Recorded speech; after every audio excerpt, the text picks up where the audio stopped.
Really happy to be here today. Thank you, FAA and ATCA, for putting together the challenge. I'm Dawn Amore. I'm the CEO of Volanno. Our company has been in business for 20 years, and for that entire time, we've had FAA as a customer, and we've been happy to be a solution provider. So when we looked at the challenge and we wanted to find ways to, improve the acquisition, we actually took a page out of the safety playbook, and we wanted to look at the top five items that were going to improve and make more efficient delivery and faster ways to get your capabilities out into the NAS. So we have lined up these 5 items here, and I'm going to walk you through some of them, though some of them are probably more important than others. So some of these themes you've heard already in the couple presentations, but we are talking about harnessing outcome-based results. We want to find ways in which we can empower the AMS process and leverage the flexibility that's inherent in the AMS to be able to deliver these capabilities sooner. So some examples of that, there are direct award programs to be able to access small business and innovation, but then also on the other side, do we have to deliver every single requirement and have that be written down before we begin anything? Do we have to spend that time? Can we look at what those artifacts that need to be delivered to start, to know that we have to do that first before we can deliver any value? The second one is also creating cross-functional teams. We need to know that whatever we're producing is going to be accepted by the field. So these cross-functional teams would be a way in which we could get the right stakeholders together in the room to be able to say we are on the right track. And these teams would also be responsible and accountable, because the only way that this will work as we move into this agile framework that everybody's talking about is we need to make decisions quickly too, because those decisions are what is going to drive what that product looks like. The third one, again, very important, is related to risk and risk management. Risk has to be baked into every part of this program. And without it, we won't be able to know if the program is producing value, and this is all about value. We talk about schedule, we talk about cost, we talk about scope, but value is really what we're after here, and we have to know if we're on the right track. The fourth one, agile methodology, where we talk about just being iterative and going back and recreating and making sure that we're getting something that's going to be deployable to the field. And then finally, streamlining testing, looking at ways in which we can do our testing more efficiently. So during the pandemic, there was a lot of virtual testing that was done, and we believe that that should be institutionalized. We believe that that was very effective. Not a replacement for all of the other testing that needs to happen, but it was a very effective mode. We also did remote training. And we actually, Volanno actually worked on a software program called Team that actually followed a lot of this. In a year, while we were doing virtual training with Zoom, we actually got thousands of people to be using a software product in about a year.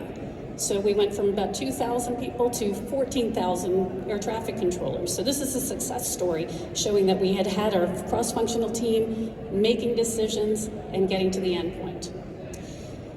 So with that, I do want to say that none of this is easy, and you all are stewards of taxpayer money, right? And moving government acquisition and changing it is no small task. So I certainly understand the challenges that are ahead, and we're certainly here to support you in that. All right, I'll open up to questions. So part of the proposal says that what's important is to be able to fail fast, right? Mm-hmm. Do you have any experience, because we're not only good stewards, but we also have stakeholders and others who'd like to come in and pick at the bones when it's done.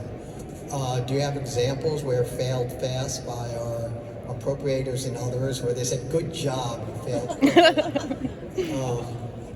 We won't send the IG after you. Well, I have had those cases, and it's been painful, and it's not, and because our company serves FAA, but we also have transportation customers as well. And I'll tell you, it was not a great feeling when I had, we were working on a project where we had 200 locomotives roaming the United States and found out that we had a serious defect, right? So we didn't know about that problem. We had to go back and address it. So when we sit down and we examine, we did a full root cause analysis, right? This wasn't Monday morning quarterbacking of like, you should have done it this way and you should have done it that way. It was getting together, getting the right people in the room, focusing on the problem and working the problem. So this idea of agile delivery, it's not unknown to us in the FAA, and we don't have the greatest track record. I can think of a couple of programs recently in mind that we were not that successful with it. So my question is, knowing the culture, knowing the constraints, knowing all of this about our programs in the FAA, where do we go wrong? What are some areas that you've seen that would lend itself to think that we could do something like this internally? Sure. On the industry side, I think sometimes your acquisitions are too big. And I think that they try to do too many things, and I think that there's a loss of focus. And I think that sometimes the con-ops are created and they may not be referenced. That's why I want to always go back to what the purpose of the program is and keeping the scope as streamlined as possible. And that might require creating different work streams, but everybody having their purpose and knowing the outcome. That's what I believe. So I hear what you're saying about don't try to document every requirement before you get started. Use agile, processes and small teams. How does that fit with outcome-based procurement if you don't know what target you're shooting for when you sign a contract? Oh, but I think you would know the target. You just may not know the specifics of the target, right? I don't know what that means. Okay, so you may know that you need a particular product to have these certain high-level functions, and you can define those functions. This is what the field needs to have. So when we were working on our product called Team, which is to track all air traffic controller training, that's a smaller scope, but we had a roadmap of what we needed to do, and we broke down all of those pieces. So we already had an idea of what the outcome would be. So we would be able to describe those things and make sure that we're addressing each of the requirements that are there, but it doesn't have to be every shall statement. It can be at a higher level from a functional standpoint. Okay, and then if you get a year into the development and oops, I just realized here are 5 systems I have to integrate with and I need, data feeds from all these and the development work doubles. Does that still cost us the same amount? Like who's bearing the risk for we didn't define this up front? Well, this is a great question, and I think this, I don't know if you noticed, but there's an iceberg on this diagram. Okay, so there's an iceberg on this diagram for a reason, because we can spend all the time seeing all that stuff that's up there on the iceberg, but I think you all have been through enough projects like I have to know that there is always more depth in what you're doing. And I feel like we have to lean into that.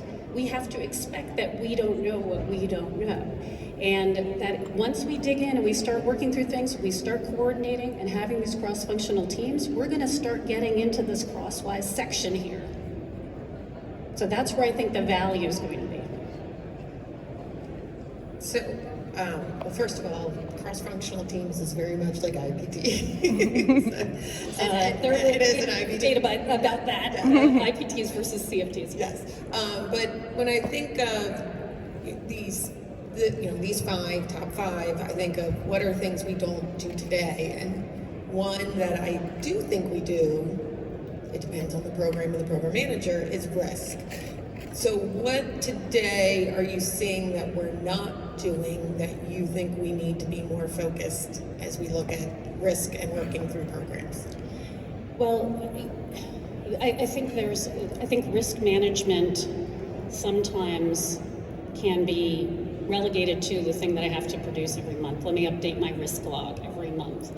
And whereas I feel as though you need to be thinking about those risks with every decision that you're making. This is, and I'm not saying that I'm not knocking anybody, but that's how I feel that it needs to be incorporated into every decision. All right, very good. I did not realize, Volanno, you developed the team program that we're now using. Yes. Okay, excellent. I do, for feedback, I do like the product. but the name, we could have, it's too similar to Teams with Microsoft. You know who got there first? That's right, yeah. But we didn't trademark it, so, but we also don't have the deep pockets that that company in Washington has. That shall not be named. Sure. All right, let's never go toe to toe with. I'll take that.